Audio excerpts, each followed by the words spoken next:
Muy buenas tardes a todos y todas. El Centro de Estudios Constitucionales del Tribunal Constitucional, bajo la dirección general de la expresidenta del Tribunal Constitucional, magistrada Marianela Ledesma Narváez, a quien saludamos por su presencia, les da la más cordial bienvenida a la transmisión virtual del ciclo de conferencias constitucionales. También nos acompaña la directora académica del Centro de Estudios Constitucionales, doctora María Candelaria Quispe Ponce, quien me acompañará como moderadora del evento. Asimismo, resaltamos la presencia de distinguidos ponentes, el doctor Roberto Niembro, que nos acompaña desde México, y la doctora Sabrina Ragone, desde Italia.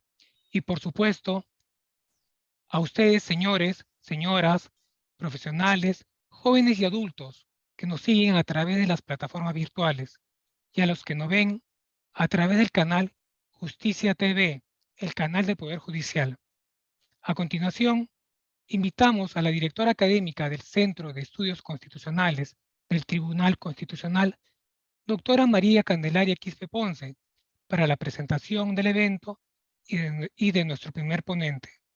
Adelante, doctora María Candelaria Quispe Ponce. Muchas gracias, Efren. Muy buenas tardes con todos y con todas los participantes de esta tercera sesión del ciclo de conferencias Constitucionalismo Dialógico, la ciudadanía ante la justicia constitucional. Como había señalado en la conferencia inaugural a cargo del doctor Roberto Gargarella y en la conferencia a cargo de los profesores Roa y Estamile, el objetivo central de este ciclo de conferencias es mapear el estado actual de la discusión teórica sobre el constitucionalismo deliberativo. Asimismo, tiene la pretensión de analizar los rendimientos prácticos e institucionales que al interior de este paradigma se han venido planteando con la finalidad de contribuir a superar los problemas que aquejan las democracias constitucionales latinoamericanas. Para cumplir con este objetivo, el día de hoy contamos con dos profesores expertos en el tema, quienes desde hace varios años han incursionado en el debate sobre el constitucionalismo dialógico. Prueba de ello es la producción científica traducida en una serie de libros publicados en revistas especializadas, capítulos de libros y libros concretos sobre la materia. El día de hoy han aparcado sus complejas agendas para brindarnos una conferencia titulada Bondades y retos de la justicia constitucional deliberativa. Pues bien, saludo con mucho gusto a nuestros conferencistas del día de hoy, al profesor Roberto Gargarella y a la profesora Sabrina Ragone. Muchas gracias por estar con nosotros el día de hoy en Perú. Hoy virtualmente y esperamos que muy pronto de forma presencial. También saludamos a toda la ciudadanía que generosamente nos acompaña y a quienes nos siguen por las redes sociales y por el canal de Justicia TV.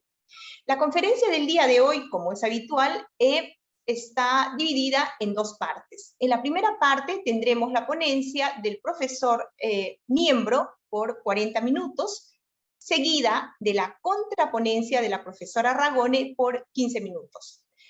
La segunda parte está destinada a responder las preguntas de que los participantes formulen vía chat.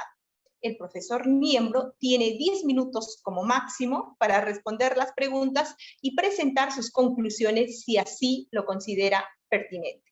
Sin más preámbulo, iniciamos la conferencia con el profesor Roberto Niembro. Roberto Niembro es profesor del Seminario de Derecho Constitucional del ITAM.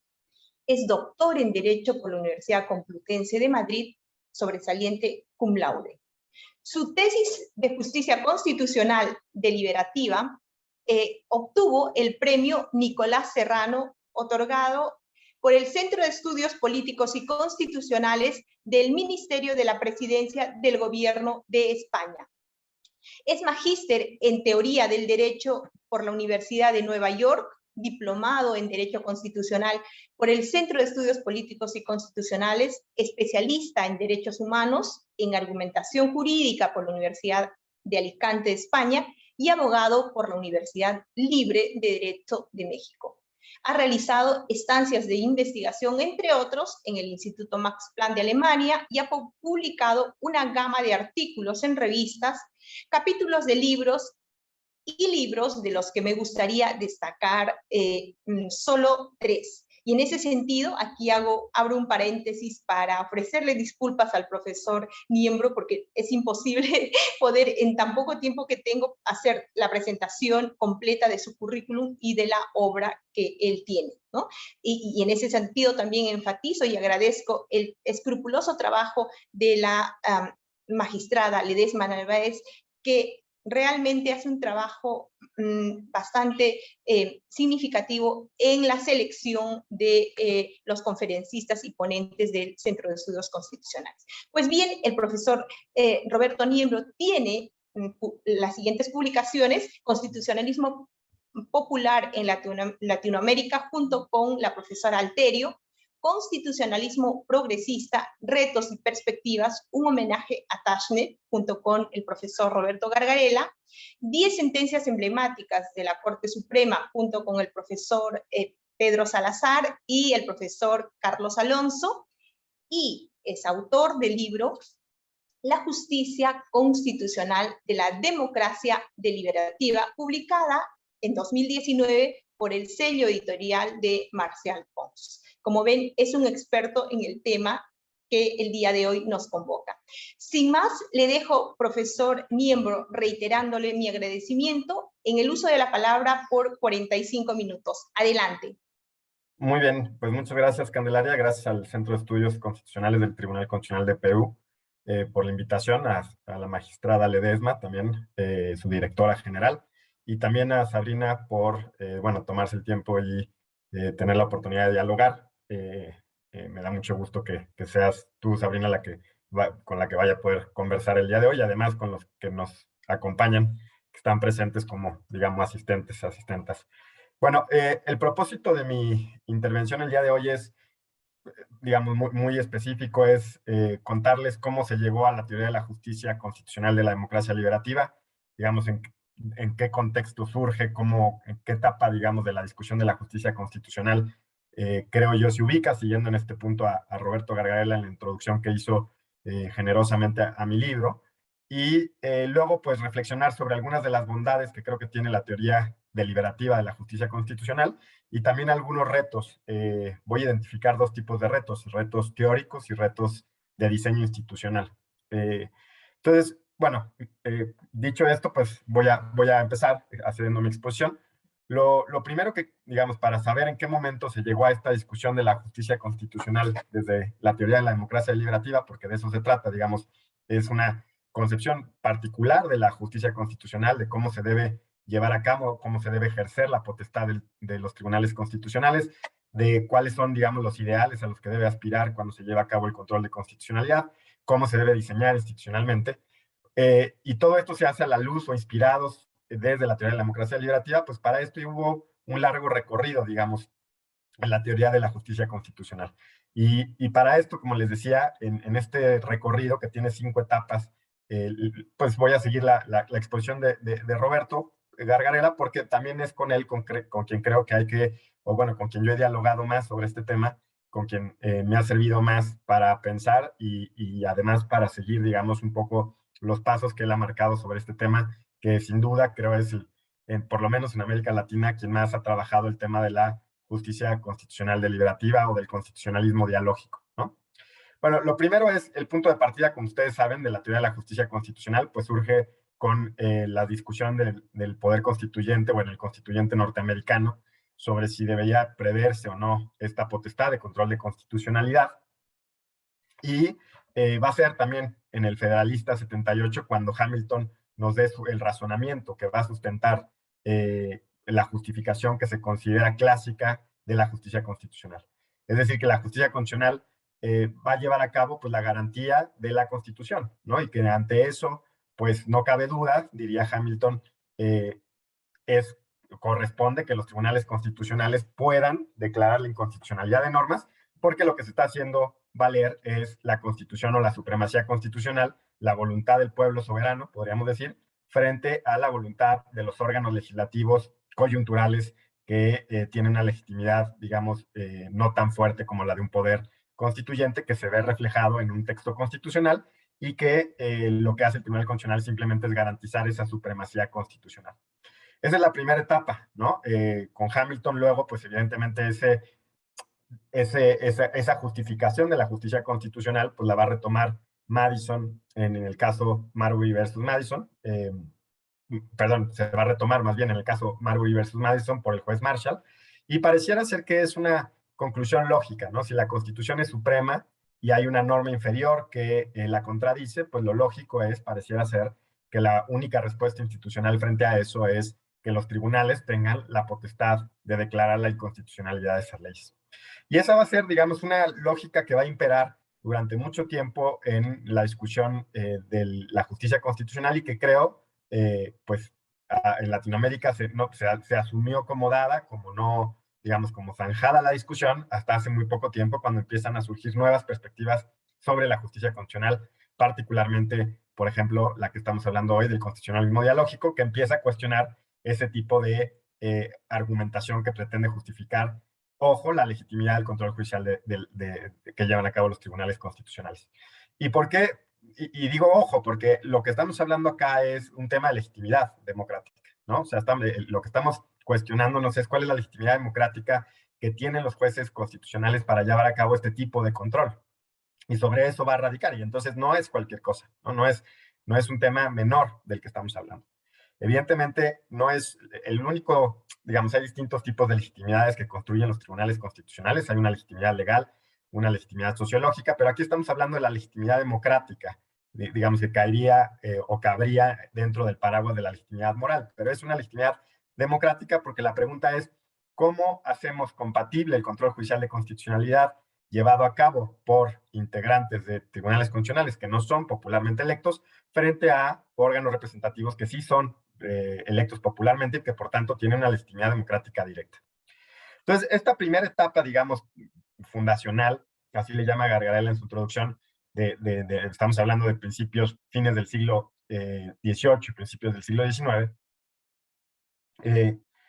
pues, digamos, se mantiene así durante mucho tiempo, incuestionable, y, digamos, empieza a haber una discusión posterior ya a principios del siglo XX, ¿no? Cuando es la época Lochner, que va a marcar, digamos, aquí estamos pensando particularmente en la discusión que se dio en los Estados Unidos. Muy probablemente Sabrina pues podrá enriquecer la discusión con la visión de Europa, pero si pensamos digamos, desde Estados Unidos y la influencia que tuvo la justicia constitucional, no solo en Europa, sino también en América Latina, pues la segunda etapa está enfocada en la época Lochner, que es una época en la cual, para efectos de nuestra discusión, pues es muy interesante porque lo que sucede es que hay una corte activista, pero de tipo conservador, ¿no? Es una corte que va a declarar la inconstitucionalidad de diversas normas que quieren sustentar un nuevo pacto social, un pacto social de tipo socialdemócrata, digamos, y que pues va a tener como caso más emblemático precisamente este caso Lochner, en el que la Corte norteamericana en 1905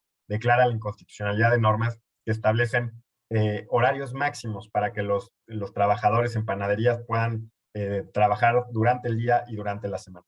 Y la Corte considera que pues eso es inconstitucional por violar la libertad de contratación entre personas adultas que podrían decidir cuántas horas quieren trabajar al día o a la semana sin ningún tipo de restricción. Evidentemente, ahí hay una noción de la economía, del laissez-faire, del dejar hacer, dejar pasar, que la Corte pues impone, digamos, su voluntad frente a los órganos legislativos que al contrario querían proteger de alguna manera al trabajador porque se consideraba la parte débil en la relación laboral, ¿no? Evidentemente, en la relación laboral es una relación de poder en alguna medida y el patrón, el empleador, pues tiene mucho más poder en esa negociación. Y entonces, lo que hace aquí la Corte norteamericana pues, es imponer una visión conservadora sobre la economía frente a las decisiones del órgano legislativo. Esta decisión Lochner va a marcar todo un hito, toda una época, que va a terminar en 1937 con el caso West Coast. Y termina básicamente porque Roosevelt amenaza a la Corte pues, de que va a ser un engrandecimiento de la Corte, digamos, lo que se llama el packing the court, que va a aumentar el número de jueces y juezas que integran la Corte para efectos de controlar a esa Corte. No se llega a ese punto, pero la Corte, digamos, recula antes de que eso suceda y termina la época Lochner.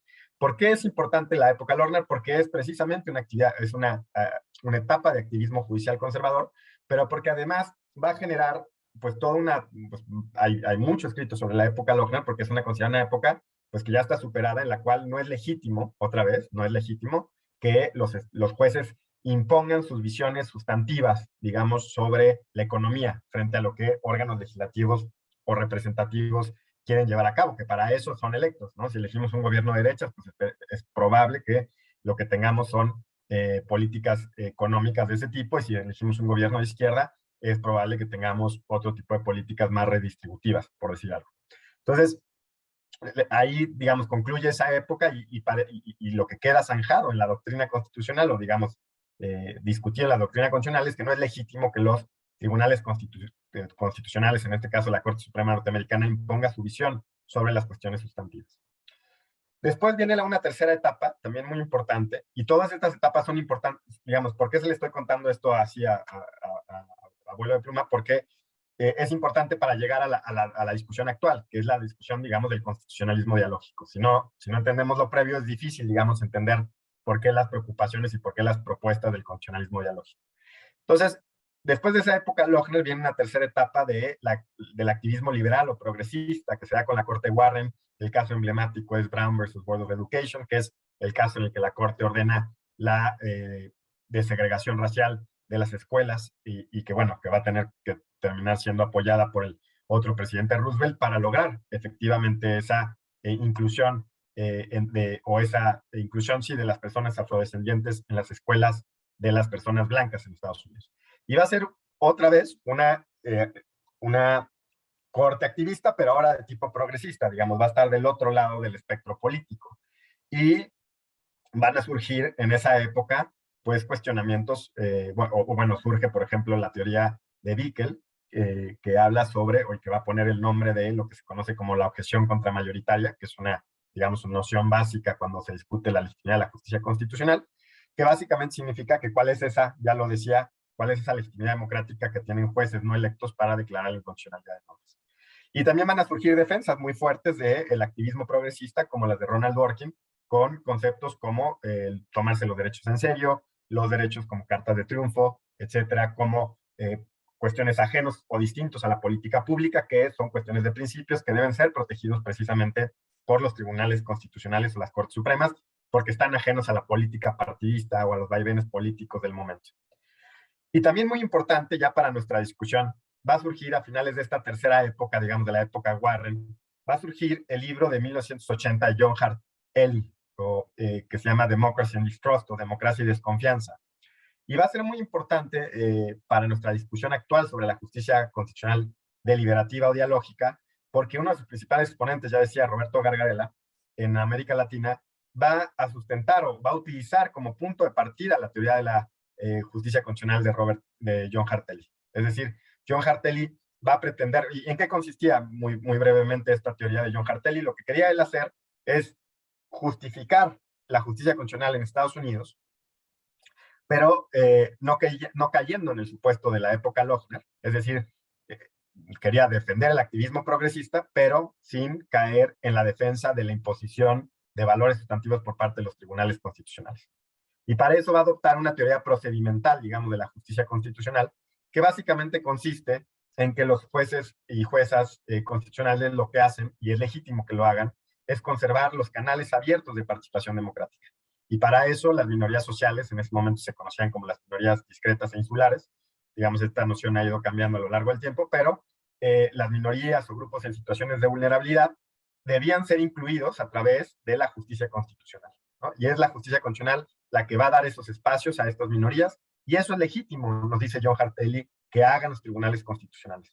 Porque al hacer eso no se están imponiendo su visión sobre las cuestiones sustantivas, como sí lo harían en la época Lochner, sino lo que están haciendo es simplemente custodiando el proceso democrático y participativo, ¿no? Entonces no están cayendo en la imposición de valores sustantivos, sino que están cayendo, o diría Ely, es justificado lo que hizo la Corte Warren, porque lo que la Corte Warren hizo fue proteger, por ejemplo, a la minoría afrodescendiente. Y la protegió, por ejemplo, diciendo que es inconstitucional la segregación racial. Y así muchas otras decisiones que tomó la Corte Warren, pero que desde esta lectura procedimental serían legítimas, en tanto no es una imposición de valores sustantivos, no es una imposición de lo que los jueces piensan sobre la igualdad o la libertad, etcétera, sino que lo único que están haciendo es la protección o garantía del procedimiento democrático. Y esta teoría, ojo, ¿por qué la enfatizo? Porque la de Eli va a ser muy importante después para Roberto Gargarella. Y esto va a ser uno precisamente de los retos que creo que voy a plantear más adelante, porque es mi escepticismo, diría yo, sí, mi escepticismo si el constitucionalismo dialógico, nuestro punto de partida, por lo menos para América Latina, tiene que ser la teoría de John Hartel. Ya diré más adelante que no y diré por qué no creo que sea el punto de partida correcto. Digamos, aquí estoy dialogando, debatiendo de alguna manera con Roberto Gargarella, que considera que sí, que la teoría de punto de partida, digamos, no es el punto de llegada, pero el punto de partida para pensar sobre el constitucionalismo dialógico es correctamente o debería ser la teoría de John Hartel. Entonces, esa es la tercera etapa de esta larga discusión sobre la legitimidad del control o del papel de los tribunales constitucionales. Viene una cuarta etapa, en Estados Unidos también la Corte Rehnquist, una corte que da un viraje a la derecha, es una corte que, digamos, que es una época que en términos de ideología política llega hasta la actualidad, porque ahorita la Suprema Corte norteamericana pues sigue, digamos, comandada por una mayoría conservadora. Y ante esa cuarta etapa, una corte Rehnquist, se llaman las cortes por el apellido del presidente o presidenta de corte. En este caso, hasta donde sé, no ha habido una mujer presidenta de la Corte Suprema norteamericana, pero era un hombre, William Rehnquist, quien le da este giro conservador. Digamos, los republicanos logran poner varios jueces y juezas de la Corte y entonces hay un giro hacia la derecha.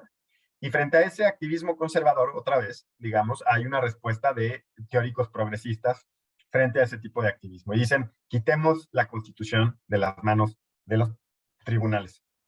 Particularmente Mark Tushnet, profesor norteamericano, perteneciente a los Critical Legal Studies, va a defender que la visión, o digamos, la mejor vía para defender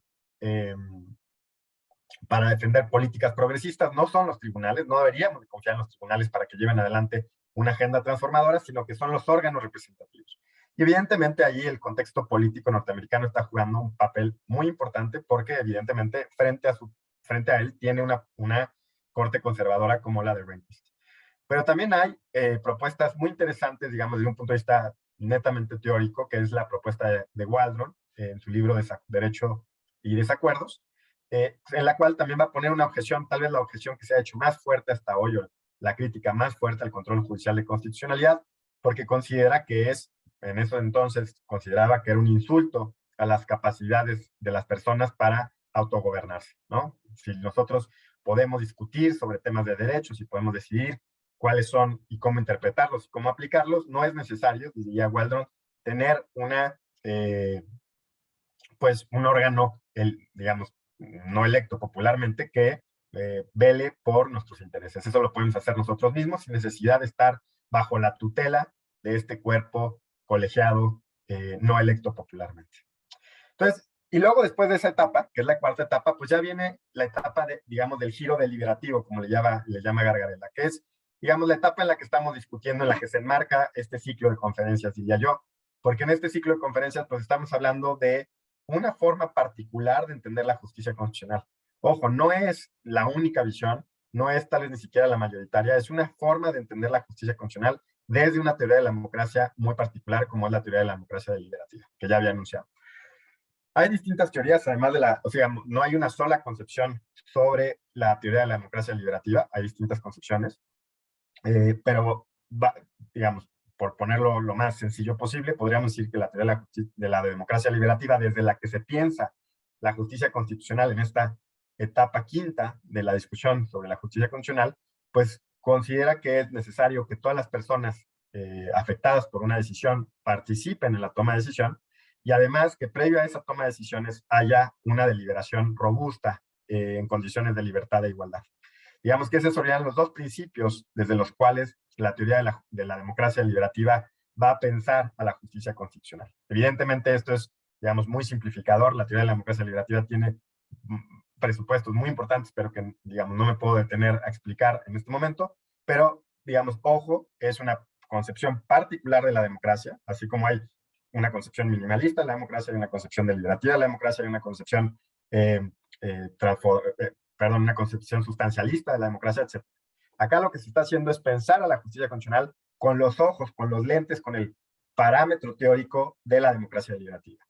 Y dos principios fundamentales de la democracia deliberativa es que todas las personas afectadas por la toma de decisiones tienen que participar de alguna manera en la toma de decisión, y previa a esa toma de decisión tiene que haber una deliberación robusta en condiciones de libertad e igualdad. Ahora, ¿qué le preocupa? Digamos, ya estamos en la etapa actual, digamos, ya estamos hoy, 2022, discutiendo en el Tribunal Constitucional de Perú sobre la justicia constitucional pensada desde la democracia deliberativa. ¿Y cuáles van a ser sus preocupaciones? Pues sí, seguimos con la preocupación de cómo hacer compatible la justicia constitucional con la democracia, ¿no? Ante esta objeción contramayoritaria que ya les he dicho, esa objeción que se le hace a los jueces constitucionales de que tienen una potestad de declarar la inconstitucionalidad de normas frente a órganos que tienen una legitimidad democrática directa, como son los órganos representativos. Esa sigue siendo una preocupación de la justicia, de la teoría deliberativa de la justicia constitucional. Esa preocupación que viene desde Marbury versus Madison, desde Hamilton en el Federalista 78, perdón, no va a desaparecer. Pero no va a ser la única, ¿no? Va también a haber otras preocupaciones importantes. Por ejemplo, ¿cuál es la participación de la ciudadanía en la justicia constitucional? ¿Cuál es la participación de los movimientos sociales en la justicia constitucional? ¿Cómo es que los jueces constitucionales se aproximan a las interpretaciones constitucionales que se dan, digamos, en la plaza pública, ¿no? ¿Cómo es que, y esto parecería ser, digamos, alguien puede decir, ¿cómo un juez constitucional va a leer a movimientos sociales haciendo interpretación constitucional? Pues sí, sí se puede, digamos, hay estudios en el caso de Estados Unidos, pero en México también, digamos, hemos hecho intentos de eso, de leer ciertas movilizaciones sociales que están presentando interpretaciones constitucionales. Pero para eso, lo primero que tiene que hacer el juez constitucional es entender que no es el único intérprete de la Constitución. O sea, tiene que salir, digamos, del paradigma clásico de pensar que el único intérprete constitucional es él o ella, y que hay otros intérpretes igualmente valiosos a los que tiene que por lo menos escuchar. Y entonces también tiene que salir de la soledad de su biblioteca para entender que puede haber interpretaciones constitucionales razonables más allá de lo que él puede estudiar en sus libros de derecho, de filosofía, de historia, etc. Otra cosa que le va a importar a la justicia constitucional deliberativa o constitucionalismo dialógico es la distinción entre supremacía judicial y supremacía constitucional, digamos, o entre control judicial de constitucionalidad y supremacía judicial. Esto es algo que va a poner sobre la mesa particularmente con una corriente del constitucionalismo que se llama el constitucionalismo popular. Con la, digamos, no me puedo detener en este momento mucho en el constitucionalismo popular, pero el constitucionalismo popular como corriente del constitucionalismo, una de las cosas que va a poner sobre la mesa o va a lograr hacer la distinción es entre supremacía judicial y control judicial. ¿Por qué? Porque no todo control judicial, con control judicial me refiero a la potestad que tienen los jueces de declarar la inconstitucionalidad de leyes. No todo tipo de control judicial conlleva necesariamente la supremacía judicial. ¿Y a qué me refiero con supremacía judicial? Que los jueces constitucionales o juezas constitucionales tienen la última palabra sobre la interpretación constitucional. Estas dos cosas se pueden distinguir. Puede haber tribunales constitucionales que llevan a cabo control judicial de constitucionalidad, pero que no necesariamente tienen la última palabra sobre la interpretación constitucional.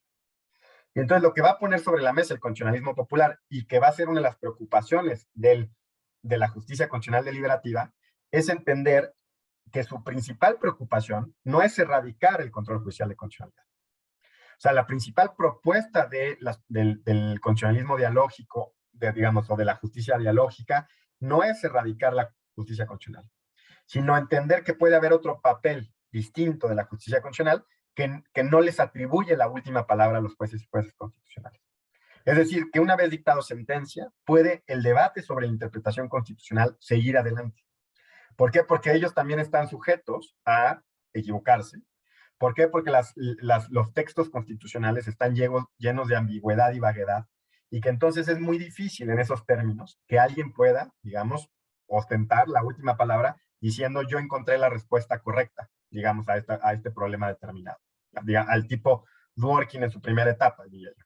Entonces, si eso no lo pueden ostentar los jueces, pero como tampoco lo pueden ostentar los órganos representativos, como tampoco lo pueden ostentar la movilización social, etcétera, digamos, se necesita un diseño institucional distinto y una filosofía judicial distinta que invita a los jueces y juezas constitucionales a no pensar que tienen la última palabra sobre la interpretación constitucional. ¿Eso significa que los jueces para la justicia deliberativa o justicia dialógica desaparecen? No, los jueces constitucionales siguen teniendo un papel, y siguen teniendo un papel importante en el cual pueden contribuir de distintas maneras a la defensa de los derechos, pueden contribuir a la deliberación democrática, pero lo que no pueden tener, o lo que no deben tener por razones, digamos, democráticas, ahí sí retomando lo que diría Waldron, porque si no parecería un insulto a las capacidades deliberativas de la gente, es que no pueden tener la última palabra sobre la interpretación constitucional. Ahora, ¿cómo se, digamos, esas son las preocupaciones, así en términos generales, de la justicia dialógica? Ahora, ¿cuáles son? Esto se tiene que traducir en diseño institucional, porque si no, entonces se queda en una teoría que no nos sirve para modificar nuestras instituciones. Entonces, en el tema de diseño institucional, ¿cómo se traduce esto? Se traduce pues de diversas maneras y hay, digamos, distintas vías por las que uno puede traducir esto. Ya tuvieron ustedes acá, por ejemplo, a Jorge Roa, que habla, una de las medidas son la acción pública de inconstitucionalidad, la acción popular que existe en Colombia, que es un medio de acceso de la ciudadanía directamente a la agenda del Tribunal Constitucional y que ha generado que en Colombia, por ejemplo, en la Corte Constitucional, pues tenga una agenda, digamos, del ciudadano de a pie, no de los órganos del poder, sino que ha atendido los reclamos particularmente de la gente común y corriente, ¿no? Gracias a esta acción pública de inconstitucionalidad. Otra de las vías es que, por ejemplo, la cláusula no obstante de la Corte de la Constitución canadiense, que consiste básicamente en que si la Corte Suprema de Canadá dicta la inconstitucionalidad de una norma, el órgano legislativo puede decir, no obstante, tú declaraste la inconstitucionalidad de esta norma, no estoy de acuerdo y conservo su vigencia por 5 años, prorrogable por 5 años más. Esta cláusula ha caído un poco en desuso, pero lo que, digamos, lo que ha generado, o lo que generó teóricamente fue la doctrina del diálogo constitucional entre órgano legislativo y Corte Suprema. ¿Por qué? Porque la Corte Suprema, al existir esta cláusula, no obstante, no tiene la última palabra sobre la interpretación constitucional, sino que el órgano legislativo dice, no obstante que tú declaraste la inconstitucionalidad de esta norma, yo prorrogo la vigencia, digamos, supero tu inconstitucionalidad con esta cláusula no obstante. Otros casos importantes, por ejemplo, es el tipo de justiciabilidad de derechos sociales que se hizo en Sudáfrica, muy particularmente en el caso Grootboom, que es un caso muy famoso, digamos, sobre vivienda, y cómo ahí el tribunal, la Corte Constitucional de Sudáfrica, pues digamos, le da un amplio margen de maniobra para que se solucione el problema de vivienda de personas que no tenían lugar donde vivir, digamos, reconociendo el espacio para la política, pero a la vez declarando que eso era una violación de derechos fundamentales. Es decir, como un punto intermedio entre un activismo progresista, que, digamos, se metería hasta la cocina a dictar todas las medidas de cómo hacer la política pública, hasta aquellos, a diferencia de los otros jueces, que prefieren abstenerse de meterse, por ejemplo, a la justicialidad de derechos sociales. También en este tema, pues la propuesta de respuestas legislativas ordinarias, es decir, que hizo Víctor Ferreres en España hace algunos años, que consiste básicamente algo parecido al sistema canadiense, que ante una declaratoria de inconstitucionalidad del Tribunal Constitucional, podría haber una respuesta legislativa ordinaria a esa declaratoria de inconstitucionalidad. ¿En qué consiste eso? Que no a través de una reforma constitucional se responde ante el Tribunal Constitucional, sino que con una legislación ordinaria podría, después de un nuevo debate parlamentario, el legislador volver a expedir la misma norma que fue declarada inconstitucional. ¿Con qué propósito? Con que continúe el diálogo posterior a la sentencia que se dictó por el Tribunal Constitucional. Finalmente, una de las cosas a las que nos invita, por ejemplo, Gabriela recientemente en sus escritos, es a dar un giro contextual en estas etapas, ¿no? Y decir, a ver, América Latina tiene sus propios dramas, tiene sus propias complicaciones, tiene, él dice, la desigualdad estructural en todos los ámbitos, y por lo tanto, esta doctrina del constitucionalismo dialógico hay que bajarla y pensarla para América Latina. Y ante esa invitación, que yo coincido totalmente, es que planteo ya en esta parte final los retos que creo tiene la justicia constitucional deliberativa en este momento, ¿no? Tiene en este momento, porque son dos retos importantes. Uno, un reto teórico y otro reto institucional. El reto teórico, ya decía, está vinculado con la propuesta de Gargarella de pensar que si el punto de partida, en otros términos, si el punto de partida para pensar la justicia constitucional deliberativa o dialógica es o debe ser la teoría del control judicial de John Hartley. Ya les decía hace rato que John Hartley en 1980, que se acaban de cumplir 40 años, 41, pues el año pasado 40 años de, bueno, en 2020 ya, es que ya estamos en 2022, pero bueno, en 2020 se cumplieron 40 años de la publicación de esa obra importantísima que marcó un antes y un después en la discusión de la justicia constitucional, que se llama Democracia y Desconfianza, Democracy and Distrust. Si esa teoría, pensada para Estados Unidos, con una constitución con determinado contenido, ahora voy a decir, digamos, cómo la caracterizaría yo, con cierto tipo de justicia constitucional y con cierta realidad social, es el punto de partida, o debiera ser el punto de partida, esa es la pregunta, si debiera ser el punto de partida para pensar la justicia constitucional dialógica en América Latina. Yo creo que no. Garagalla considera que sí. A ver, antes de decir por qué Garagalla considera que sí, digamos, esto es lo que yo entiendo. Puede ser que el día de mañana venga y me diga, no entendiste nada de lo que estoy diciendo, pero hasta donde yo entiendo por qué él defiende que John Hartley sí es un buen punto de partida, él defendía este papel, digamos, de garante de los procedimientos democráticos de la Suprema Corte norteamericana, pero, digamos, dándole cabida o protegiendo los intereses, ya decía, de las minorías sociales. Y yo creo que esa concepción de la justicia constitucional no es suficiente o no es adecuada para pensar el América Latina, digamos, nuestro punto de partida no debe ser ese, porque América Latina tiene un contexto muy distinto al de Estados Unidos en los 80s. Digamos, sí había problemas de desigualdad graves, y sigue habiendo problemas de desigualdad graves en Estados Unidos, pero creo que las desigualdades estructurales que existen en América Latina son mucho más dramáticas que las que existían en Estados Unidos. Entonces, lo primero que yo diría es el contexto para el cual fueron pensadas las teorías. Entonces, yo diría, y lo anuncio de una vez, creo que digamos, la teoría constitucional que está detrás, que debe guiar la justicia constitucional deliberativa, es la concepción del constitucionalismo transformador, que muy probablemente ustedes ya han escuchado en este ciclo de conferencias. Entonces, no creo que sea, y que tiene otros presupuestos, que ahora voy a decir algo brevemente, entonces no creo que sea la de John Hartley, la primera razón, porque el contexto es muy distinto. Aquí Gargarella me contestaría que tal vez no, que no era tan, que el sistema representativo norteamericano en los 80s tenía muchas dificultades y que tal vez son similares a las de América Latina. Pero bueno, yo considero que el contexto latinoamericano es mucho más dramático y por eso necesitamos puntos de partida distintos. Segundo, porque los tribunales constitucionales de América Latina tienen una cantidad de atribuciones que no tiene, por ejemplo, la Suprema Corte norteamericana. La Suprema Corte norteamericana tiene control constitucional por Marbury versus Madison, no la tiene previsto en su constitución, no hay procesos constitucionales como tales regulados, como nosotros tenemos acciones de inconstitucionalidad, controversias, etc.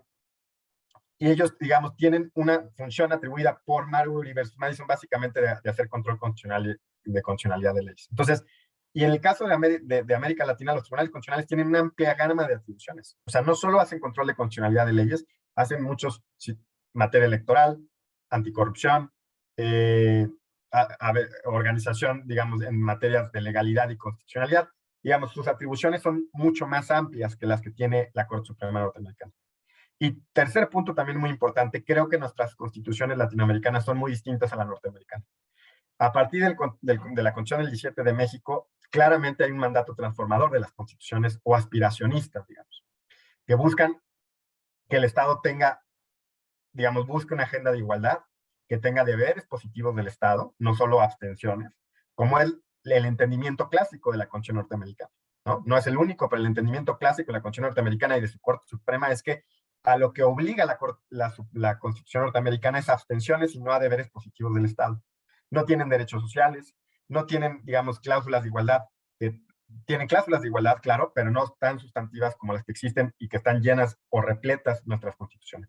Entonces yo diría que por tres razones, estas son las tres razones y recapitulo, tres razones por las cuales son o no es apta, digamos, la teoría de John Hartley como punto de partida. La diferencia del contexto, las atribuciones que tienen los tribunales constitucionales en América Latina, y tercero, los mandatos transformadores de nuestras constituciones, que son tres rasgos que hacen lo suficientemente relevante, digamos que son tan relevantes, que creo que nuestro punto de partida no debe ser la teoría de John Hartley, que creo que en ese caso es más pertinente acercarnos a concepciones del constitucionalismo transformador, como las que surgieron en Sudáfrica, en la transición sudafricana en 1996. No me puedo detener en esto, seguramente Jorge Roa también les habrá comentado esto, que es un tema que él también ha trabajado mucho, pero creo que nuestro punto de partida debe estar ahí y no acá. Ante esta reflexión, hace poco Gargarella, contestando respuestas a lo que le hicimos en homenaje, él me decía en esa respuesta, lo que pasa es que la esencia de la teoría de John Hartelly sigue siendo la misma, que es, se pregunta cuáles son los dramas del tiempo, de tu tiempo al que le tienes que hacer respuesta. Yo creo que, bueno, eso claro que es importante, que la teoría de la justicia constitucional dé respuesta a los dramas de nuestro tiempo en nuestro contexto, pero creo que esas respuestas a los dramas de nuestro tiempo en América Latina no vienen de la teoría de John Hartelly, sino que vendrían más bien de la teoría del constitucionalismo transformador, digamos, como se ha desarrollado en Sudáfrica, luego en Colombia, y digamos ahora en México se ha empezado a trabajar. Entonces ese es el reto teórico. Y ya con esto último termino, el reto institucional. Me quedan 5 minutos, Candelaria, no sé. ¿Sí? El reto institucional, considero yo, de la justicia constitucional dialógica es 3 preguntas fundamentales. ¿Cómo damos mayor participación a los ciudadanos en la justicia constitucional? Segundo, ¿cómo hacemos a la justicia constitucional más dialógica, más dialogante? Y tercero, ¿cómo hacemos que esos remedios dialógicos sean efectivos en la práctica? Entonces, lo primero es, ¿cómo haces que la justicia constitucional dé espacio a la participación democrática? Segundo, ¿cómo hacemos que la justicia constitucional dialogue con otros poderes, con la movilización social, con la ciudadanía? Y tercero, ¿cómo hacemos que esos medios dialógicos sean efectivos en la práctica?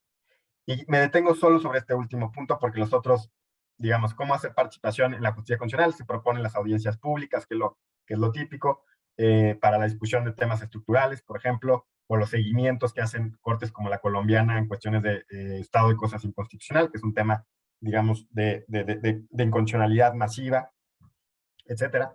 Pero me detengo un minuto en este último punto y con esto termino. En temas de judicialidad de derechos sociales, por ejemplo, que es un tema que a mí me interesa mucho y que creo que a los partidarios de la justicia constitucional dialógica también les interesa, y que es propio, digamos, de la región latinoamericana, es cómo lograr que los remedios estructurales que se están dictando por distintas cortes en temas de derechos sociales sean efectivos. ¿Por qué? ¿Por qué sean efectivos? Porque lo que se ha dicho es, por ejemplo, a ver, aquí hay un tema, un estado de cosas inconstitucional, como le llama la Corte Constitucional Colombiana, vamos a convocar audiencias públicas, le vamos a dar seguimiento al tema, no le vamos a decir qué política pública tiene que dictar a la autoridad política, porque eso les corresponde a ellos, para eso fueron electos, decimos que hay una violación a derechos, pero no dictamos la política pública. Y lo que ha sucedido, y los críticos de este tipo de aproximación a la judicialidad de derechos sociales dicen, bueno, es que esto no ha logrado cambios. Y entonces tiene sentencias como la de desplazados, por ejemplo, en Colombia, que tiene, no sé, 15 o 20 años, que se dictó y no logra solucionar el problema. Entonces, o en México tenemos este tipo de sentencias recientes, en las que la Corte Mexicana ordena la construcción de un hospital, le dice al gobernador, me tienes que dar informes, me tienes que construir el hospital, no te digo cuántas camas, cuántos pisos, cuántos doctores, pero lo tienes que hacer, porque hay una violación a determinadas cláusulas constitucionales. Y luego no se cumplen esas sentencias. Y entonces la pregunta es, ok, teóricamente es muy pertinente la propuesta normativamente hablando de la justicia constitucional dialógica. ¿Por qué? Porque respeta el ámbito de actuación de los órganos políticos, pero a la vez no logra la efectividad. ¿Por qué? Porque el seguimiento no está siendo efectivo. Y entonces ahí yo creo que hay una pregunta muy importante para los que nos gustan este tipo de remedios, digamos que no intervienen en la cocina de los actores políticos, pero que también queremos que no se quede en lo simbólico este tipo de decisiones. Que este tipo de decisiones se logran traducir en transformaciones sociales de la realidad. Y ahí creo que hay un punto importantísimo de diseño institucional, de cómo, creo yo, digamos por lo que nos dice la literatura comparada, cómo incluir a las organizaciones de la sociedad civil en la justicia constitucional, en el cumplimiento de las sentencias. Porque, digamos, el derecho comparado básicamente dice, en este libro de Rights Revolution, de Epp, dice, básicamente hay 3 cosas para que funcionen las revoluciones de los derechos. Que las organizaciones de la sociedad se involucren, que tengan financiamiento y que estén asesoradas legalmente. Si tienes eso, esas revoluciones de los derechos se logran cumplir, si no, digamos, quedan al contentillo político de los tribunales o de los órganos políticos de su momento. Muy bien, esa es, creo yo, mi exposición. Dejo nada más, entonces, planteas estas ideas y, bueno, pues encantado de escuchar tus comentarios, Sabrina. Agradecemos la conferencia del doctor Roberto Niembro. También agradecemos la presencia de la expresidenta del Tribunal Constitucional, magistrada Marianela Ledesma Narváez, y actual directora general del Centro de Estudios Constitucionales, a quien saludamos por su presencia. A continuación, tenemos el honor de presentar a la doctora Sabrina Ragone. La doctora Sabrina Ragone es profesora titular de Derecho Comparado en la Universidad de Bolonia, en Italia. Es investigadora del Instituto Max Planck de Alemania. Es doctora en Derecho por la Universidad de Pisa y la Universidad Carlos III de Madrid. Ha sido investigadora García Pelayo del Centro de Estudios Políticos y Constitucionales de Madrid. Ha desempeñado tareas como docente y profesora visitante en Italia, España, Alemania, Francia y numerosas universidades de América Latina y Norteamérica, como Harvard, Boston y Texas. Es autora de 4 libros y decenas de artículos y capítulos de libros sobre metodología de la comparación, justicia constitucional, descentralización y reformas. Estamos sumamente agradecidos por su presencia, doctora Sabrina Ragone. Asimismo, permítame indicarle que cuenta con un tiempo de 15 minutos para presentar su contraponencia. Adelante, doctora Sabrina Ragone. Muchas gracias por la amable presentación, muchas gracias a la directora del Centro de Estudios Constitucionales por darme esta oportunidad. Quiero aclarar que más que una contraponencia va a ser una intervención dialógica en el espíritu de este ciclo de conferencias y también por la amistad y la consideración que me une al ponente de hoy y también a los ponentes que han participado en los encuentros anteriores. Creo que voy a intentar incluir en mis breves comentarios algunas cosas que se conectan también con los encuentros que ha habido antes. Empiezo con un par de dudas generales, como de cuestiones, y luego me centraré en los sistemas que pueden favorecer una justicia constitucional más deliberativa a través de instrumentos participativos.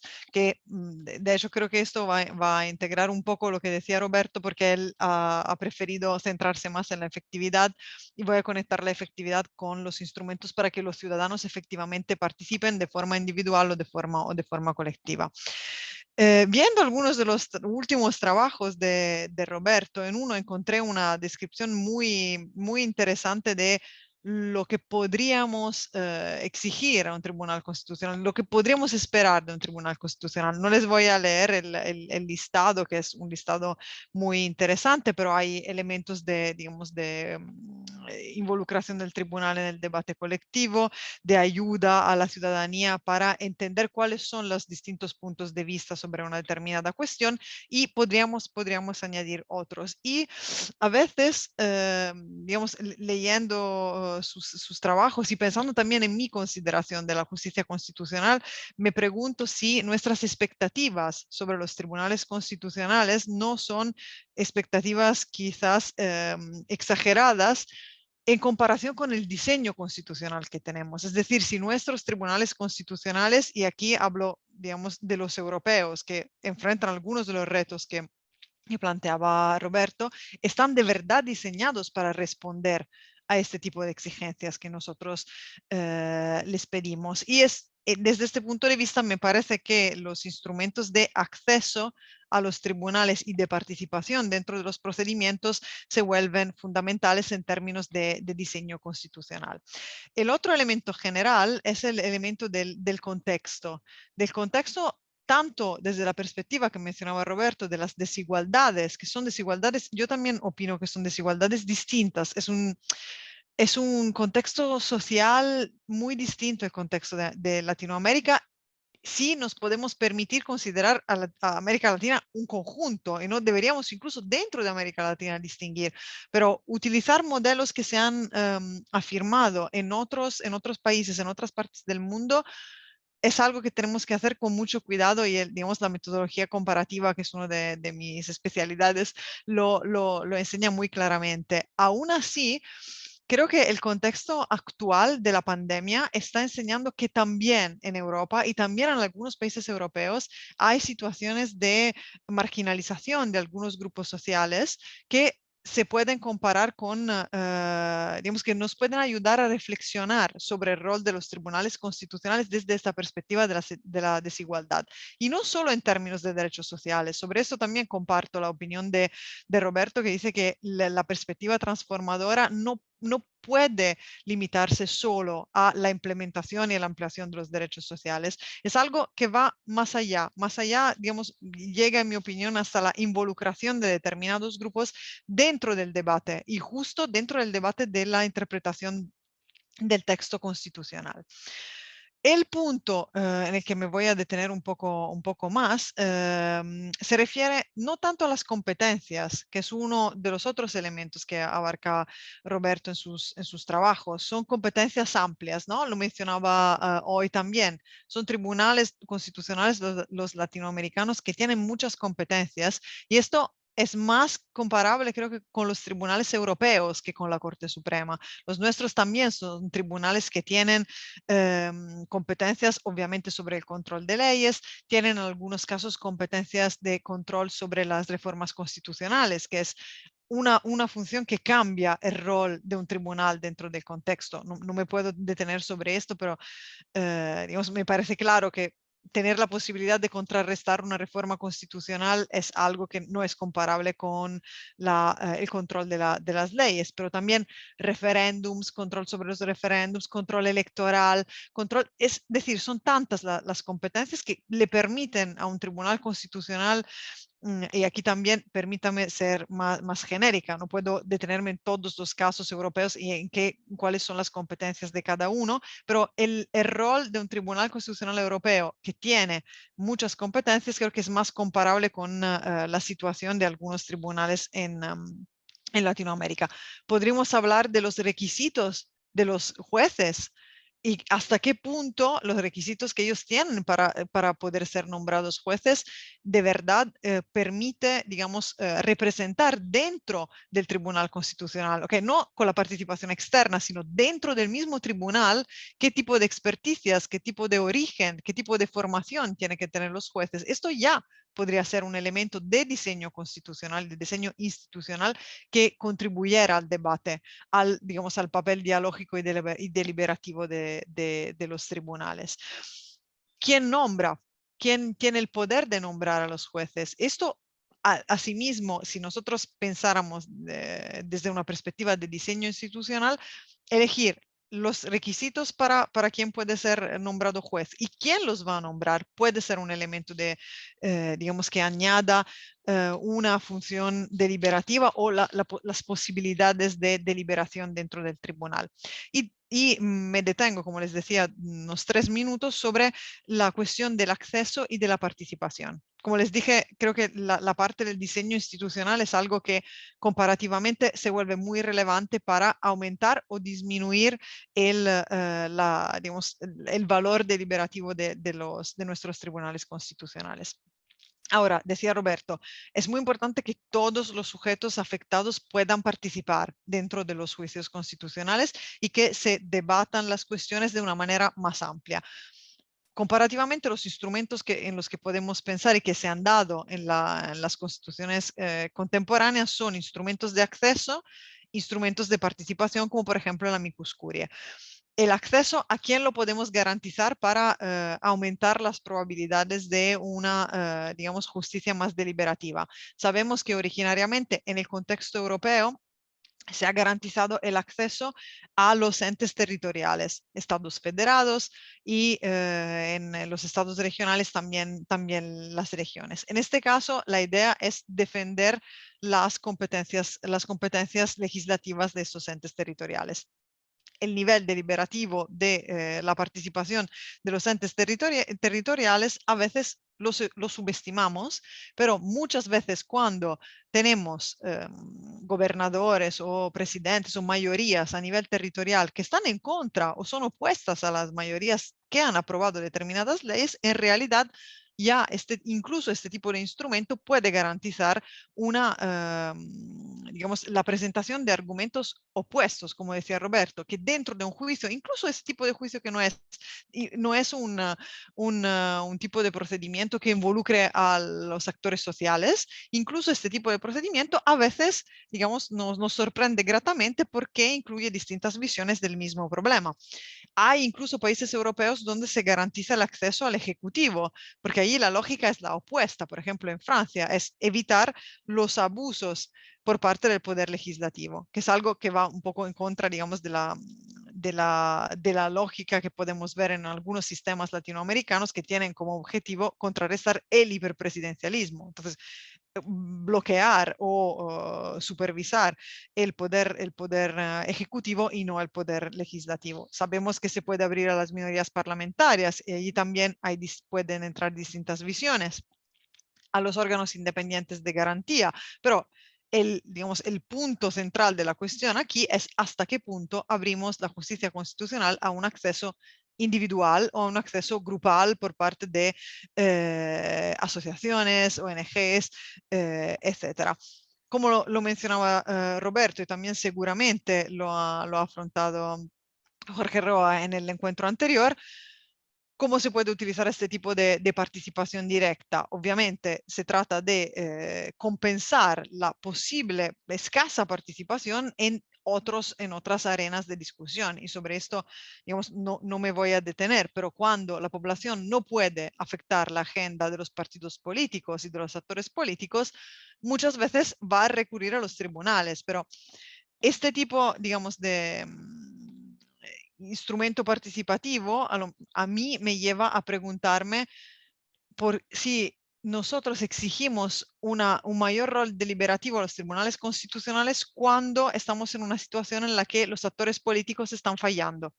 Es decir, nuestra exigencia de los últimos años, décadas, de que sean los tribunales constitucionales los que garanticen una deliberación, que garanticen representar ante ellos las distintas opiniones, en parte yo creo depende también de que los ciudadanos se sienten cada vez más alejados de las fuerzas políticas y sienten que no tienen otros foros de participación y de deliberación para luego llegar a la decisión política. Ahora, la experiencia europea enseña que al fin y al cabo cada uno de los sistemas de justicia va a encontrar su propio punto de equilibrio. En el caso italiano, por ejemplo, nosotros no tenemos nada que sea comparable con el recurso de amparo. Y entonces las exigencias de los derechos sociales, de otros derechos, se han, digamos, vehiculado ante la Corte a través de otro instrumento que se llama, que es la cuestión incidental. Es decir, los jueces ordinarios al final son el trámite. ¿Por qué lo menciono? Porque a veces, incluso cuando el diseño constitucional no incluye instrumentos deliberativos, al final el funcionamiento de otros instrumentos compensa y garantiza digamos, este objetivo. Obviamente, si nosotros abrimos a los particulares el acceso al Tribunal Constitucional del que estemos hablando, también se pueden plantear problemas. Y son problemas que incluso pueden llegar a disminuir la función deliberativa de un tribunal. Por ejemplo, si cualquier ciudadano puede plantear una cuestión, obviamente, ¿cuál es el riesgo en el que instintivamente pensamos que haya una sobrecarga? Si hay una sobrecarga, no podemos exigir a un tribunal constitucional ser súper deliberativo, súper dialógico y súper inclusivo, porque va a necesitar un montón de tiempo para esas actividades. Okay, entonces, creo que en términos de diseño hay que ser cuidadosos a la hora de exagerar por un lado, porque al final el resultado puede ser el resultado opuesto al resultado que nosotros queremos alcanzar. Y la otra cuestión que dejo de un lado es que cuanto más abrimos, digamos, a la participación directa, más puede aumentar la politización de las decisiones. Ahora, deliberación y política son dos cosas que van de la mano si estamos hablando de partidos políticos y de foros de debate democrático tradicional. Conjugar esos dos elementos para la justicia constitucional creo que es uno de los grandes retos que justamente los trabajos de nuestro Roberto de hoy, de Roberto Gargarella, están afrontando para, digamos, también responder a las posibles críticas y a los posibles problemas. Como les decía antes, otro instrumento de participación, y voy terminando, sería el amicus curiae. Aquí también el derecho comparado nos da un abanico muy amplio de posibilidades, pero incluso las formas en las que nosotros diseñamos y regulamos el amicus curiae pueden cambiar mucho en términos de justicia dialógica y deliberativa. Por ejemplo, hay tribunales en los que hay cero visibilidad para los que presenten un amicus curiae. Hay una reforma reciente en Italia de hace unos pocos meses en los que se pueden dar amicus curiae, pero son sujetos que no se vuelven partes, no reciben copias de las actas y no participan en las vistas. Entonces, queremos un tipo de deliberación y de diálogo con las partes sociales y con los actores sociales que sea visible para la ciudadanía, o lo que nos interesa es simplemente la sustancia. Eso también es algo que creo que es necesario que entre en el debate. Si tenemos una perspectiva de involucración más amplia, yo creo que deberían de ser, digamos, participaciones públicas y no que entren solo dentro, digamos, del debate interno de un tribunal que además no tiene audiencias públicas, no tiene, digamos, deliberación pública, no se televisan las audiencias en nuestro caso. Hay también otras cuestiones técnicas como el amicus curiae tiene que intervenir a través de una invitación o puede haber una intervención espontánea. Claro, las intervenciones espontáneas son mucho más abiertas potencialmente que casos en los que un tribunal puede solicitar un texto de un experto. Y termino con algunas reflexiones sobre cuáles son las funciones que los instrumentos que podemos pensar deberían desempeñar. Primero, llevar a los tribunales la opinión de los actores sociales de forma visible, menos visible, con instrumentos variados, pero hacer que efectivamente un tribunal constitucional pueda entrar en contacto con los actores sociales. Segundo elemento, llevarles a los tribunales el conocimiento de los expertos. Estamos hablando de muchas cuestiones hoy que exigen conocimientos que el jurista, por muy experto que sea en determinados temas de derecho constitucional, exige una participación, digamos, exige abrirse y ser humilde de alguna manera e involucrar en su decisión elementos técnicos que otros expertos pueden tener. Obviamente, reducir el déficit democrático. Sobre todo se puede ver, por ejemplo, en algunos tribunales internacionales, esta, digamos, apertura a los amicus curiae, la participación desde esta perspectiva, y eventualmente aumentar la transparencia, pero ese es un tema, yo creo que puede ser un arma de doble filo y sobre esto no quiero entrar. Solo nos queda, digamos, una cuestión que es si al fin y al cabo alguien dentro del sistema democrático no necesita tener la última palabra, porque en cada caso hay que, digamos, cada caso tiene que llegar a una conclusión. Es verdad que después se puede volver a abrir el debate democrático sobre la interpretación constitucional y yo también comparto con Roberto que es mejor una sociedad y un contexto social democrático en el que no hay un único sujeto que tiene el monopolio de la interpretación, pero sobre cada uno de los casos concretos quizás en algún momento es necesario llegar a una conclusión sobre la cuestión. Estoy muy agradecida por haber recibido esta invitación. Estoy feliz de haber debatido con Roberto y espero que, digamos, algunas de esas dudas o más dudas, no sé, más cuestiones abiertas, pero es lo bonito de estudiar cosas que de verdad, digamos, tienen una importancia a nivel democrático y social en este momento. Agradecemos a la doctora Sabrina Aragone por su intervención dialógica. A continuación, ingresamos a la ronda de preguntas de los asistentes, pero antes, queremos informarles que estamos recibiendo muchas preguntas y comentarios, por lo que hemos intentado integrarlas en 2 preguntas para el ponente. Pero antes de ingresar a la ronda de preguntas, si usted, doctor Niembro, considera pertinente, ¿podría tener una intervención dialógica con respecto a la intervención de la doctora Sabrina Nagore? Sí, claro, Efraín, muchas gracias. Antes que nada, también, ya ahora que veo a la magistrada Ledesma, agradecerle, felicitarla por este ciclo de conferencias. La oportunidad de estar acá es un honor que nos acompañe, magistrada. Bueno, nada más, sí, sí, sí me gustaría hacer alguna reacción a lo que dijo Sabrina. Antes de eso, nada más quería precisar un punto, ¿no? Una de las cosas que digamos, la justicia constitucional deliberativa piensa de 4 formas distintas también a la justicia constitucional, que no dije, que creo que es muy importante decir.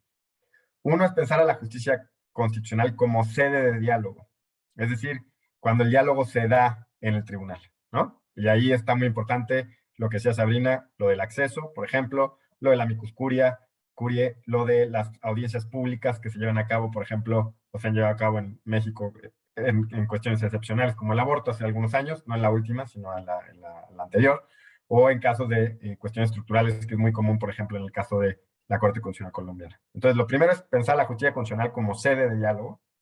La segunda es como interlocutora, cuando la justicia constitucional está dialogando con los otros poderes del Estado. Ahí estamos pensando, por ejemplo, en las respuestas legislativas ordinarias. Esto que les decía la propuesta de Víctor Ferreres en España, de que las respuestas a las sentencias de inconstitucionalidad no se dieran a través de reformas, sino de legislación ordinaria. Ahí la justicia constitucional es una interlocutora en el diálogo. La Suprema Corte o el Tribunal Constitucional está actuando como interlocutor. Otra de las facetas es de promotora del diálogo. La justicia constitucional puede promover, a veces sin quererlo y a veces intencionadamente, el diálogo sobre la interpretación. En el caso de México hay un caso importantísimo, el caso marihuana, la primera sentencia en la que la Corte declara la inconstitucionalidad del consumo lúdico de la marihuana. Se genera gracias a la sentencia un debate nacional, luego convocado por el Senado y luego otro por el presidente de la República de ese entonces, en el cual la sentencia era básicamente el punto de partida para la discusión, porque la sentencia vino a poner sobre la mesa el tema de los derechos humanos, de que es un tema de salud pública, etc. Entonces ahí funciona como promotora. Y finalmente también la última faceta que yo identificaría es la de garante de la deliberación. Y que esto está vinculada con una de las preguntas que están en el chat. Las cortes pueden fungir como garantes de la deliberación cuando, por ejemplo, garantiza la deliberación en los parlamentos. Cuando tiene, y esto va muy de acorde con la teoría del proceso político de John Hartelly, bueno, la actualizada, digamos, la de Garbaum, ¿no? Que es que una de las facetas que debe de cumplir los tribunales constitucionales, que en el caso de México, la Suprema Corte tiene una doctrina sobre ese tema, no sé si el Tribunal Constitucional peruano sería interesante saber, pero en la que si hay vicios del procedimiento legislativo que afecten la deliberación democrática en el Parlamento, se puede declarar la inconstitucionalidad de leyes por vicios procedimentales que afectan la deliberación. Por lo que veo, en Perú también existe, ¿no? Entonces hay una concepción clara, de hecho en el caso de la Corte Mexicana dice, no basta con que se tengan los votos, sino que hay una deliberación entre minorías y mayorías, y para eso se tienen que cumplir ciertas reglas procedimentales. Entonces, nada más recapitulando, pensamos a la justicia constitucional desde la justicia dialógica como sede, como interlocutora, como promotora y como garante de la liberación. Bueno, ahora, volviendo a digamos, los comentarios de Sabrina, yo creo que hay, digamos, en tus comentarios es clarísimo tu conocimiento extenso del derecho constitucional, Sabrina, porque nos hablaste del tema de diseño institucional, que yo creo que es importantísimo. Digamos, uno de los puntos de la teoría de la democracia deliberativa es que desde la cual se piensa la justicia constitucional deliberativa es que no se puede quedar, digamos, en una teoría democrática, sino que tenemos que bajar a los diseños institucionales, porque si no bajamos a los diseños institucionales no sirve de nada. Entonces tenemos que pensar, y ahí está en el tema de acceso, de cómo hacemos audiencias públicas, de cuándo sí, cuándo no consideramos que son mecanismos de participación. Y eso sí es, y tú decías, ponías el ejemplo también de los amicus curiae, cómo depende de cuál sea la regulación que tengan, si es ¿no? a petición de parte o si pueden llegar en cualquier momento.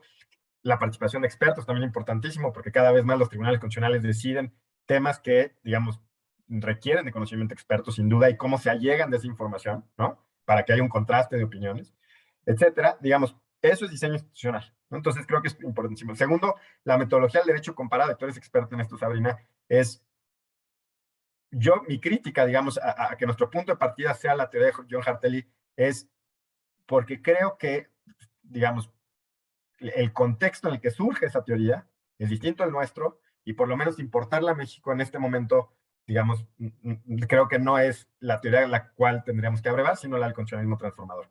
Y creo que ahí la conclusión nos la tiene que dar, o bueno, no la conclusión, pero bueno, una opinión más robusta, nos la tiene que dar una buena metodología del derecho comparado. Es, comparativamente, ¿se justifica traer o no esta teoría? No digo que no sea buena y no digo que ahí es muy iluminadora, simplemente estoy diciendo si debe ser o no nuestro punto de partida. Y creo que la clave está precisamente en la metodología del derecho comparado. Otro tema que tocaste, Sabrina, y creo que es muy importante, el de los órganos del poder como entes legitimados que también pueden llevar a la sede de los tribunales reclamos de la movilización social. Y creo que sí es muy importante ahí hacer el vínculo. En el caso de México, por ejemplo, en las controversias constitucionales que son procesos constitucionales para reclamar competencias, violación de competencias, ahora también ya con la reforma 2021 pueden reclamar violación a derechos humanos, pero hasta hace poco solo podían reclamarse violaciones de competencias, digamos, es el proceso constitucional para proteger el federalismo y la división de poderes. Y a través de las controversias constitucionales, hay casos interesantes en que, por ejemplo, los municipios, que son los órganos más cercanos a la gente, llevaron reclamos, por ejemplo, de que el Estado, el gobierno estatal, no terminaba de construir un hospital, que es el caso que les mencioné en la ponencia. ¿Qué pasa? La Corte da una muy buena sentencia, muy de avanzada, ordenándole al Estado a que termine de construir el hospital. El litigio lo lleva el municipio, y evidentemente esto indirectamente protege el derecho a la salud de la ciudadanía. ¿Por qué? Porque son los que se ven beneficiados por la construcción del hospital. El problema es que pasan los años y esa sentencia no se cumple, que es el problema que yo les decía de la efectividad de este tipo de remedios. Entonces, ¿cómo hacemos? Creo que es una pregunta muy importante. ¿Cómo hacemos para que los órganos legitimados en este tipo de procesos constitucionales estén vinculados de alguna manera con la organización social? Porque la organización social, digamos, las personas que no reciben, que no tienen un hospital en su pueblo, en su municipio, son los principales interesados en que esa sentencia se cumpla. Entonces, ¿qué pasa? Porque después cambian los intereses políticos de los órganos del poder y entonces a veces ya no existen los incentivos para darle seguimiento al cumplimiento. Entonces, creo que si bien es positivo, o sea, que digamos, que hay mecanismos de acceso constitucional o procesos constitucionales cuya legitimidad está centrada en los órganos del poder, como las controversias constitucionales en México, pero que en alguna medida creo que no se puede quedar ahí. Tenemos que seguir pensando cómo conectar, en caso de violación de derechos, a la organización de la sociedad civil.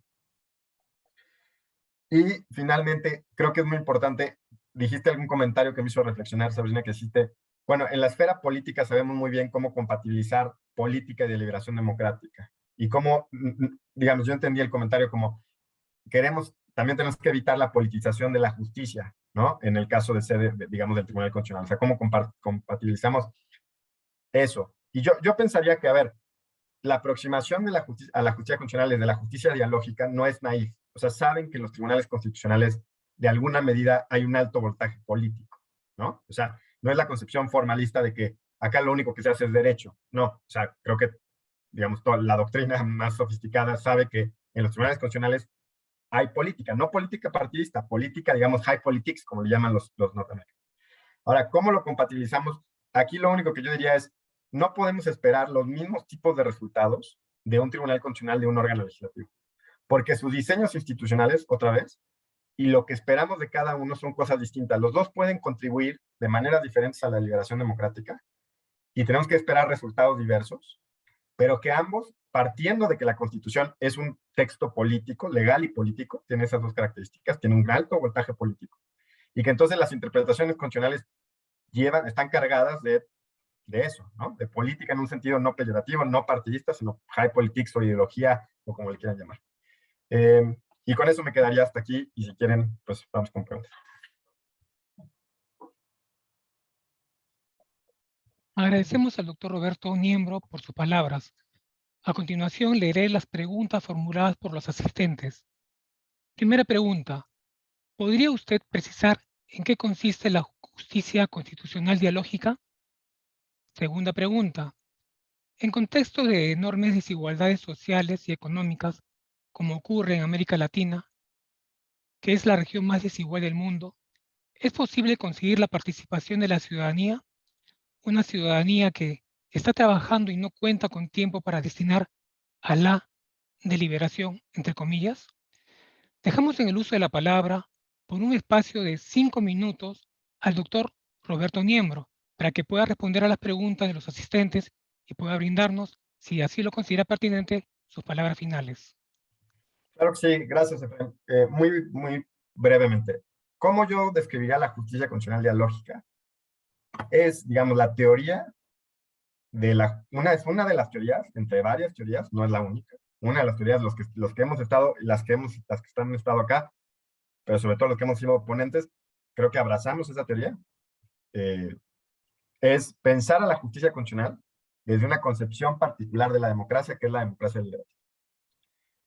digamos, hay otras concepciones de la democracia, por ejemplo, la democracia sustancial, que en Latinoamérica tuvo mucha influencia, por ejemplo, por la teoría de Luigi Ferrari, ¿no? Bueno, acá se está pensando la justicia constitucional y a su papel y a su diseño institucional desde otra teoría de la democracia. ¿Cuál es esa teoría de la democracia? La teoría de la democracia liberativa. Entonces, para entender las propuestas de la justicia constitucional y la lógica, hay que entender primero qué es lo que quiere la teoría de la democracia liberativa, porque de ahí van a surgir sus preocupaciones, van a surgir sus intereses, van a surgir sus propuestas institucionales. ¿Qué es lo que le interesa, digamos, brevemente? Es que sea, digamos, como lo dice su título, más dialógica, digamos, que el juez constitucional no considere, o jueza constitucional, no piense que va a encontrar las respuestas correctas, si es que las hay, a los problemas de interpretación constitucional en la soledad de sus bibliotecas, sino que es uno, entre otros, intérpretes constitucionales igualmente valiosos, entre ellos la movilización social. O sea, no voltear a ver a la movilización social, por ejemplo, por poner un ejemplo, como estos no entienden nada de derecho constitucional. No, la constitución es algo que nos pertenece a todos y que puede ser interpretada razonablemente bien por cualquiera con la información necesaria. Y luego diseñar institución, digamos, hacer diseño institucional que permita la participación ciudadana en los tribunales y que además haya diálogo entre poderes, digamos, lo más específico posible. Segundo, si se puede garantizar la participación sin las precondiciones. Esa es, digamos, una de las preguntas que se hace siempre a la teoría de la democracia. Es, tú puedes apostar por la participación democrática sin que estén garantizadas las precondiciones sociales para eso. Es decir, hay gente que dice, lo último que quiero es participar, quiero comer, quiero pagar la colegiatura de mis hijos y quiero, ¿no? O sea, bueno, como todos, pero hay quien tiene esas premuras muy urgentes, muy del día a día, ¿no? Entonces, evidentemente, acá la pregunta es, ¿esperamos a que tengamos esas precondiciones democráticas cubiertas para seguir apostando por la participación democrática? O, creo yo, la mejor solución es, sigamos abogando porque haya más participación democrática a la par que buscamos garantizar las precondiciones. Evidentemente, uno no puede seguir con su discurso de participación democrática y hacer como que toda esa desigualdad social, violencia que existe en las calles, en el caso, digamos, de México, pues es uno de los temas que desincentiva la participación democrática, etcétera. No puedes hacer que eso no existe y seguir diciendo, bueno, no, te invito a participar, sí, bueno, lo que pasa es que yo tengo que ir a trabajar, ¿no? Entonces, evidentemente, es una de las, creo yo, las soluciones, seguir apostando por una teoría de la democracia que necesita de participación democrática y de liberación, a la vez que nos preocupamos por ir garantizando los requisitos o esas precondiciones para poderlo hacer, ¿no? Yo creo que con eso concluiría Candelaria y Efraín. Muchas gracias. Doctor, tenemos una pregunta también que ha llegado a los asistentes. Les rogaría que, por favor, tenga bien responderla. Pregunta, ¿la deliberación dialógica no afectaría la imparcialidad de los jueces por la presión que podrían ejercer los colectivos sociales? ¿La movilización social puede influenciar o amedrentar a los jueces para dar decisiones para la tribuna? A ver, Le rogaría que sea breve en la respuesta, doctor. Claro que sí, lo más precisa posible. Sé que estamos... la justicia constitucional dialógica no busca ser una justicia mayoritaria. No es que lo que se grita en la plaza pública es lo que la justicia constitucional tiene que decidir. Lo que está pidiendo es simplemente otra sensibilidad a la movilización social. Es decir, que su punto de partida no sea, oye, yo considero que estos cuates no entienden nada, ¿no? Digamos, una concepción elitista del constitucionalismo diría, esta gente no entiende nada de lo que está hablando. No sabe lo que es interpretar la Constitución. Este es un tema de abogados, de expertos, es cuestión de juristas. No. Lo primero que pide la justicia constitucional es lee de manera distinta, ya no me puedo, quisiera dar un ejemplo, ya no me puedo extender, lee de manera distinta la interpretación constitucional que está ahí. ¿Eso significa que estás obligado a adoptarla? No, ¿no? Eso es uno, es una cuestión de filosofía judicial. Y segundo, es una cuestión de diseño institucional. Tiene que haber espacios de entrada para que esa voz se escuche institucionalmente. Y otra vez, ¿significa que van a tomar la decisión? No, los jueces y juezas constitucionales siguen tomando la decisión. O sea, digamos, declaran inconstitucionalidad de normas con base en su interpretación constitucional. Pero si hay amicus curiae institucionalizados, audiencias públicas institucionalizadas, acciones públicas populares institucionalizadas, significa que vas a tener todas esas voces, todos esos inputs, y vas a tener espacio para escucharlos, aunque no necesariamente les des la razón.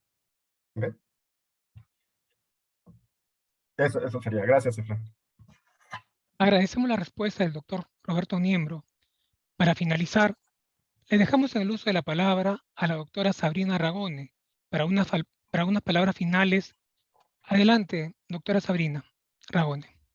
Muchas gracias. Yo también he visto a la magistrada Ledesma Narváez, que es la directora general. Quiero agradecerle su participación hoy. Es un honor para mí poder encontrarla, aunque sea de forma virtual, y espero que en algún momento pueda ser en persona. Muchísimas gracias por estar con nosotros.